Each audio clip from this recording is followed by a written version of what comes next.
कहते हैं कुछ सेहत के हवाले से, तो माह रमज़ान अपनी तमाम तर रहमतें और बरकतें लिए जारी और सारी है। रमज़ान मुबारक के शुरू होते ही हमारी रोजमर्रा की आदत बदल जाती है। रात में देर तक जागने और सहरी और इफ्तारी की तैयारी के पेश नजर नींद का दौरानिया भी काफी कम हो जाता है और अक्सर लोग तो सोते ही हैं सहरी के बाद, जिसकी वजह से नींद पूरी भी नहीं हो पाती और नींद की कमी इंसानी सेहत पर मनफी असरात भी मुरतब करती है। नींद की कमी इंसानी कुव्वत मुदाफियत के साथ साथ काम करने की सलाहियत भी मुतासर करती है, जिसकी वजह से सुस्ती, काहली, डिप्रेशन, एंजाइटी जैसे मसाइल पैदा होना शुरू हो जाते हैं और रोजा रखना भी मुश्किल हो जाता है। नींद की कमी इंसानी सेहत पर कैसे असरअंदाज होती है और माह रमजान में नींद की कमी के मसाइल पर कैसे काबू पाया जा सकता है, इस पर बात करेंगे। हमारे साथ मौजूद हैं स्लीप मेडिसिन एक्सपर्ट हैं ब्रिगेडियर रिटायर्ड डॉक्टर अनवारुल हक। सर, मैं आपको खुशामदीद कहती हूँ। जागो लाहौर में कैसे हैं आप? अल्हम्दुलिल्लाह। सर, हम देख रहे हैं कि रमज़ान जब आता है ना, सबका एक मेरे ख्याल से पैटर्न चेंज हो जाता है और नींद की कमी का बहुत ज़्यादा लोग शिकार हो जाते हैं और इस इशू को हाईलाइट भी करते हैं कि नींद पूरी नहीं हो रही होती, जिसकी वजह से दिन भर हम सुस्त रहते हैं, काहली हो जाती है। तो इससे किस तरह हम बच सकते हैं? असल में बीइंग मुस्लिम्स हमारा कंसंट्रेशन ज़्यादा इबादत की तरफ हो जाता है और इबादत की तरफ कंसंट्रेशन होने से वी लाइक कि हम रात को इबादत करें, जागें, लेकिन ये एक फैक्टर है। आई थिंक दूसरा फैक्टर जो है, इबादत बीच में कम हो रही होती है। हाँ। और हम ये सहरी का इंतज़ार कर रहे होते हैं और जाग रहे होते हैं कि सहरी करके फिर सोएंगे। बेसिकली अल्लाह ताला ने जो हमारा निज़ाम बनाया है, उस निज़ाम के तहत हर चीज़ उसने फिक्स की हुई है। हमारा ब्रेन जो है वो एक सर्केडियन रिदम के तहत चलता है। हाँ। कि इस वक्त ये होना है, इस वक्त ये होना है, और बॉडी उसी तरीके से ट्यून्ड हो जाती है। बिल्कुल ऐसे जैसे हम दूसरे मुल्कों से ट्रैवल करते हैं और जेट लैग हो जाता है कि आपका स्लीप का पैटर्न जो है वो चेंज हो जाता है, और उस स्लीप के पैटर्न से चेंज होने से आप जब भी ट्रैवल दूसरे मुल्क से करके आते हैं तो चंद दिन आपकी स्लीप नए जो मतलब एनवायरनमेंट होता है और जो आवर्स का डिले होता है, दिन रात का फर्क होता है, उस फर्क को ख़त्म करने के लिए कुछ दिन लगते हैं। इसी तरह रमज़ान के अंदर भी हम अपनी रूटीन को ज़्यादा चेंज कर लेते हैं कि हम सारा दिन जो है वो सोते रहते हैं। हाँ। और रात को जागते रहते हैं और मुझे तो समझ नहीं आती हम काम किस वक्त करते हैं। तो हाँ। वो हमारी, मेरा ख्याल है कि लाइफ में से ये चीज़ें कुछ कम हो जाती हैं और कुछ चीज़ें हम उनको ऐड करते हैं। ठीक है। तो इसका हमारी सेहत के ऊपर बहुत ज़्यादा असर पड़ता है। अच्छा। और हमें उस जो हमारा पैटर्न है उसको बहुत ज़्यादा चेंज नहीं करना चाहिए। ठीक है। हमें आइडियली तरावी पढ़ के सो जाना चाहिए और सहरी के लिए उठना चाहिए, ठीक है, और फिर दोपहर और उसके बाद नहीं सोना चाहिए, क्योंकि उससे हमारा जो दिन का जब वर्किंग टाइम है वो इतना ज़्यादा बढ़ जाता है कि हम जितनी हमारी प्रोडक्शन होती है हम काम उससे बहुत ज़्यादा कर सकते हैं। बिल्कुल ऐसे लेकिन दोपहर को नैप लेना चाहिए। ठीक है। ज़्यादा देर रात को अगर हम जागते रहेंगे, ठीक है, अगर हमने से तहज्जुद पढ़नी है, हाँ। तो 10-15 मिनट पहले उठ जाएं, तहज्जुद पढ़ें, ठीक है, सहरी करें और फिर अपने दिन का आगाज शुरू कर दें। ठीक है। इशराक पढ़ें, फिर बाकी मतलब नमाजें पढ़ें। हम नफल इबादतें जो है उस पर बहुत ज़्यादा कंसंट्रेट करने की कोशिश करते हैं और मेरा ये ख्याल है कि बहुत ज़्यादा इसमें इबादतों का रोल नहीं है। हाँ। इसमें सहरी और अफ्तारी का रोल, अच्छा। खाने पीने का माहौल ज़्यादा है। खाने का जो है इबादत का जो है वो इतना ज़्यादा नहीं है, बट एनी इबादत ज़रूर करनी चाहिए, लेकिन हमें एक हेल्दी लाइफस्टाइल के साथ थोड़ी बहुत तब्दीलियां अपने रूटीन के अंदर लानी चाहिए, ताकि हमारे पूरे सिस्टम्स जो हैं वो डिस्टर्ब ना हो जाए। हाँ। और हम ये भी देखते हैं कि हम लोग रोज़ाना की बुनियाद पर हमारी नींद पूरी नहीं हो रही होती और हम लोग ये कहते हैं कि जी जनाब हमारा वीकेंड आएगा या हमारी छुट्टी होगी तो हम पूरे वीक की जो हमारी नींद की कमी हुई है हम वो पूरा कर सकते हैं। ऐसा है? ऐसा बिल्कुल नहीं है। हाँ। यस, 1-2 डेज आप ज़्यादा एक्सर्ट कर रहे हैं तो आप उस कमी को पूरा कर लेते हैं, लेकिन अगर आप इसको पैटर्न बना लेते हैं, लाइफ का पैटर्न बना लेते हैं कि हमेशा आप कहें कि मैं मतलब रात को जागूंगा और दिन को सोऊंगा, हाँ। तो वो गलत है। या हम कम स्लीप करें और एक दिन ज़्यादा स्लीप कर लें, ज़्यादा सो जाएं, हाँ। तो वो हमारे लिए, लेकिन हमारे लिए बेसिकली ये सारी चीज़ें अच्छी नहीं हैं। बिल्कुल ऐसे एक जो पैटर्न है, जो हेल्दी लाइफस्टाइल पैटर्न है, उसी को ही हमने अपनाना है। Basically 6 to 8 hours sleep daily required होती है एक नॉर्मल बंदे को। अच्छा। और इससे अगर हम कम सो रहे हैं तो हमारी प्रोडक्टिविटी कम हो जाती है। बिल्कुल ऐसे और productivity not in the form of physical और in the form of mental, it also कि हमारा जो साइकोलॉजिकल इश्यूज हैं वो भी ज्यादा हो जाते हैं। हाँ। चिड़चिड़ापन ज्यादा हो जाता है, गुस्सा आना शुरू हो जाता है, एंजाइटी शुरू हो जाती है, हाँ। हम उतना काम पे कंसंट्रेट नहीं कर सकते।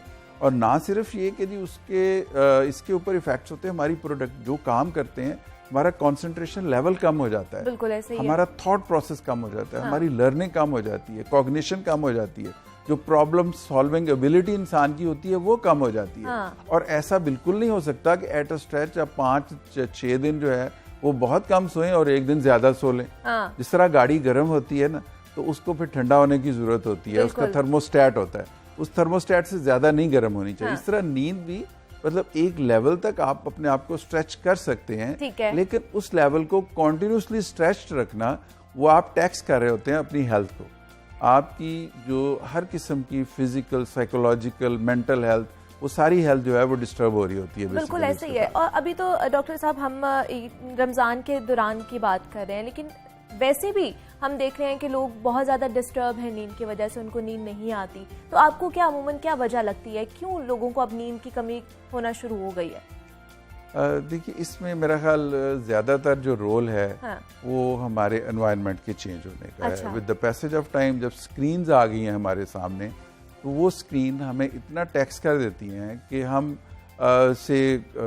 अगर टीवी देख रहे हैं या हम मोबाइल के ऊपर लगे हुए हैं, टिकटॉक्स देख रहे हैं, यूट्यूब देख रहे हैं, मतलब वो सारी चीज़ें हमारा टाइम को कंज्यूम कर लेती हैं और हमारे जो असाब है उसके ऊपर भी सवार होती जाती है। बिल्कुल ऐसे ही। डेफिनेटली हम कोई न्यूज़ देखते हैं या कोई मतलब सैड न्यूज़ देखते हैं, तो उसके इफेक्ट्स आ रहे होते हैं हमारे ऊपर। और मोरोवर जो हमारा लाइफस्टाइल चेंज हुआ, कंजेशन ज़्यादा होगी, लोग ज़्यादा हो गए, पार्क्स कम हो गए, एक्सरसाइज नहीं है, एक्टिविटीज नहीं है, गाड़ियाँ आ गई हैं कि हम मतलब यहाँ से जाना है तो वहाँ बाइक या गाड़ी के ऊपर हम चले जाते हैं, हम प्रेफर नहीं करते कि हम वॉक करें। प्रॉब्ली इन फैसिलिटीज़ को हमें यूज़ ज़रूर करना चाहिए, लेकिन इसका ये मतलब नहीं है कि हम अपने लाइफस्टाइल को ही तब्दील कर दें। मतलब हमें थोड़ा सा वक्त जो है वो निकालना चाहिए कि हम वॉक कर सकें और एक्सरसाइज कर सकें। ये हमारी जिंदगी में एक्टिविटीज होना, को करिकुलर फिजिकल एक्टिविटीज, हम जो है वो मेंटल एक्टिविटीज, स्क्रीन एक्टिविटीज बढ़ गई हैं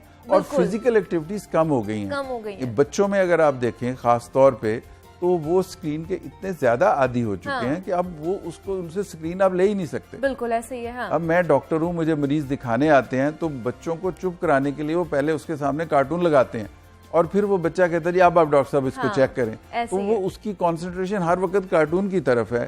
जो फिजिकल एक्टिविटी है, जो सोशल इंटरेक्शन है, जो अपने बहन भाइयों के साथ, पेरेंट्स के साथ, रिलेटिव्स के साथ, फ्रेंड्स के साथ जो उसका इंटरेक्शन है वो कम हो गया और इन चीजों की तरफ उसका ज्यादा हो गया। तो ये सारी चीजें, हम एडल्ट्स भी इसमें इन्वॉल्व हैं, बच्चे भी इन्वॉल्व हैं, तो ये सारी चीजें इफेक्ट कर रही हैं हमारी मेंटल हेल्थ को ओवरऑल और स्लीप को। वो तो हो ही रही है ऑब्वियसली, उसकी वजह से ही हमारी मेंटल हेल्थ, हमारी सेहत भी खराब हो रही है। अगर बच्चों की जिस तरह आपने बात की है, बच्चों के लिए कितना दौरानिया होना चाहिए नींद के लिए? बड़ों के लिए तो 6 से 8 घंटे होना चाहिए। 6 से 8 घंटे होना चाहिए और क्वालिटी भी उसकी अच्छी होनी चाहिए। अच्छा, दिस इज नॉट ओनली कि स्लीप होनी चाहिए, स्लीप की भी क्वालिटीज हैं, वो भी वो भी हम बाद में डिस्कस करते हैं। लेकिन मैं बच्चों के अंदर जो तो न्यू बॉर्न होते हैं वो तो तकरीबन 18 से 20 घंटे सोते हैं बच्चे। वो तकरीबन सोते ही रहते हैं, सिर्फ खाना खाने के लिए उठते हैं और फीड लिया और फीड लेने के बाद फिर सो गए। और इस तरह जब जूं एज ज्यादा होती जाती है तो स्लीप रिलेटिवली कम होती जाती है। तो बच्चे 10-12 घंटे तक आमतौर पर बड़े आराम से सोते हैं एंड दैट इज रिक्वायर्ड, उनको उसकी जरूरत होती है और उनकी मेंटल ग्रोथ के लिए जरूरत होती है। बिल्कुल ऐसे जब हम सो रहे होते हैं तो बेसिकली हमारा ब्रेन कुछ काम कर रहा होता है, जो हमने उस दिन में चीजें लर्न की होती हैं, तो बेसिकली हमारे ब्रेन के अंदर वो फाइलिंग हो रही होती है, हमारी मेमोरी में स्टोर हो रही होती हैं और हम वो हमारी कॉग्निशन के लिए, हमारी सोच के लिए, हमारी मेमोरी के लिए, हमारे थॉट्स के लिए, हमारी फीलिंग्स के लिए बहुत ज़रूरी है कि हम एक प्रॉपर एडिक्वेट स्लीप लें। तो बच्चों में थोड़ी ज़्यादा होती है स्लीप, बड़ों में रिलेटिवली कम हो जाती है और ओल्ड एज में मजीद भी कम हो जाती है। उसके भी कुछ फैक्टर्स होते हैं, तो उन फैक्टर्स को भी से उनको कुछ डिजीज, पहली बात तो जैसे मैंने बताया कि बच्चों में ज़्यादा होती है और होते होते कम हो जाती है, एडल्ट को तकरीबन 6 to 8 आवर्स।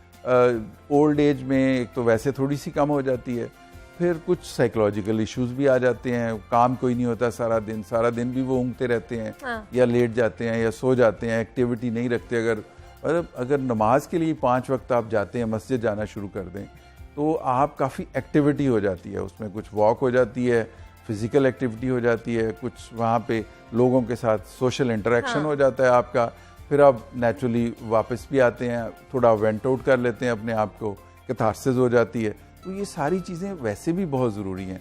तो और ओल्ड एज के अंदर कुछ डिजीजेस भी ज़्यादा होता जाती हैं, ऑफ कोर्स, मतलब फिजिकल डिजीजेस भी ज़्यादा होती हैं, और ख़ास तौर पे जिस तरह यूरिन के ज़्यादा आना, डायबिटीज़ है तो भी यूरिन आएगा, अगर प्रोस्टेट है तो भी उनको यूरिन के लिए बार बार उठना पड़ेगा। अच्छा। तो वो भी क्वालिटी ऑफ स्लीप को डिस्टर्ब कर रहा होता है। बिल्कुल ऐसे ही है। तो जिस तरह डॉक्टर साहब आप क्वालिटी ऑफ स्लीप की बात कर रहे थे, तो आप उस साइड पर आते हैं और हमें बताइए कि ये एक चीज क्या है क्वालिटी ऑफ स्लीप। क्वालिटी हम देखते हैं कि कुछ लोगों को बहुत ख्वाब आते हैं, ऐसे ही है, ठीक है, कुछ लोग नहीं आते। हाँ। और कुछ लोग अगर आपने देखा हो तो वो सोते में चलते हैं, ऐसे ही सोते में बातें करते हैं, ठीक है, दांत ग्राइंडिंग करते हैं, टीथ ग्राइंडिंग करते हैं, ठीक है, और मतलब कुछ कार्य होते हैं, बट वो सुबह उठते हैं तो उनको कुछ पता नहीं होता कि मैंने रात को क्या किया, ठीक है। तो वो this is not very uncommon, ये क्वाइट कॉमन चीजें हैं जो कि हम कर रहे हैं, हम जिसको कहते हैं हम बड़बड़ा जाते हैं, ठीक है, हम यकदम उठ के बैठ जाते हैं, ठीक है। उसकी कोई फिजिकल रीजन भी होती है, बट एनी हो हमारे ब्रेन के अंदर कुछ चीजें चल रही होती हैं, तो हम उसको रिएक्ट करने के लिए कई दफा ऐसी एक्टिविटी सोते में करते हैं तो साथ लेटा हुआ बंदा परेशान हो जाता है, हाँ, डर जाता है कि इसको क्या हो गया। तो ये बेसिकली ये लाइट स्लीप है। अच्छा। जिसको लाइट स्लीप होती है, लाइट तो बेसिकली 2 तरह की स्लीप हम कहते हैं, एक रैपिड आई मूवमेंट स्लीप और एक non rapid eye movement sleep. जो रैपिड आई मूवमेंट स्लीप होती है उसमें ब्रेन भी एक्टिव होता है, मतलब थॉट प्रोसेस भी कुछ चल रहा होता है, और ब्रेन के अंदर एक्टिविटी ज्यादा चल रही होती है, और बॉडी के अंदर भी एक्टिविटी चल रही होती है, जिसके अंदर आप जैसे मैंने कहा चलना है या ट्रेंडिंग है या कुछ और एक्टिविटी है वो ज्यादा चल रही होती है, और ख्वाब भी इसी के अंदर आ रहे होते हैं बंदे। अच्छा। क्योंकि ब्रेन एक्टिव होता है। लेकिन जो डीप स्लीप होती है उसकी भी काफी क्वालिटीज, काफी उसके लेवल्स होते हैं। अच्छा। और वो लेवल्स के जी आप जिसमें आप कहें जी मैं तो अभी कच्ची नींद में था, मुझे जगा दिया, ठीक है, मुझे तो हल्की सी आहट हुई और आंख खुल गई, और इस तरह की जो चीजें होती हैं उसमें भी ये हमारी बेसिकली डीप स्लीप का ही पार्ट है। और कुछ ऐसी डीप स्लीप होती है which is not more than 2 hours in 6 to 8 hours. अच्छा। कि जिसके अंदर हम इतनी डीप स्लीप सोए होते हैं कि जिसे हमें जगाना मुश्किल हो जाता है। तो वो जो स्लीप होती है वो बहुत इंपॉर्टेंट है। उस मतलब सिर्फ सोना जरूरी नहीं है, डीप स्लीप में सोना भी बहुत जरूरी है। अगर उसमें हम नहीं सोएंगे डीप स्लीप में तो हमारे फिर वही साइड इफेक्ट जो स्लीप ना आने के हैं वो साइड इफेक्ट्स होंगे। जिस तरह वो लोग कहते हैं कि मैं तो सो जाता हूँ लेकिन मेरा दिमाग जागता रहता है। ये बहुत से लोगों की शिकायत होती है, मेरे अपने साथ यही होता है, मेरी आंखें बंद होती हैं लेकिन मेरा दिमाग चल रहा होता है। तो basically your quality of sleep is not that good कि आप ये कहें कि जी नहीं मैं बहुत अच्छा सो लेती हूँ।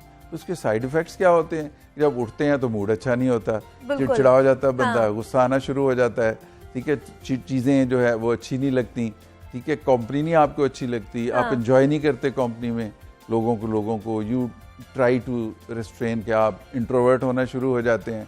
तो डीप स्लीप आना एक नॉर्मल बंदे के लिए बहुत ज्यादा जरूरी है। अगर वो नहीं आती तो ही शुड कंसल्ट। और कुछ चीजें होती हैं जो कि इम्पोर्टेंट है और वो हमारी बॉडी के अंदर ऐसे हार्मोन्स पैदा करती हैं, जैसे मेलाटोनिन है, ठीक है, वो ऐसे हार्मोन्स पैदा करती हैं जिनसे हमारी स्लीप रिलेटिवली इंडक्शन भी उनसे होती है और डीप भी उन्हीं से होती है। अब जिस तरह वॉक है, एक्सरसाइज है, ठीक है, आपका लॉफ्टर है, ठीक है, अगर आप सही तरीके से आप मतलब उस तरीके से नहीं एंजॉय नहीं करेंगे लाइफ को, गप्पे नहीं लगाएंगे, कहके नहीं लगाएंगे, तो बॉडी के अंदर कुछ चीजें आपके ब्रेन के अंदर हार्मोन्स कुछ पैदा नहीं होंगे, जिसकी वजह से आपकी क्वालिटी ऑफ स्लीप जो है वो डिस्टर्ब होगी। अच्छा। और उस क्वालिटी ऑफ स्लीप को भी रेगुलेट करना चाहिए। और ये बंदे को जिसको सब कहता है कि मैं ज्यादा देर जो है वो नहीं मतलब मेरा दिमाग जागता रहता है, तो बेसिकली वो डीप स्लीप के अंदर नहीं जाता,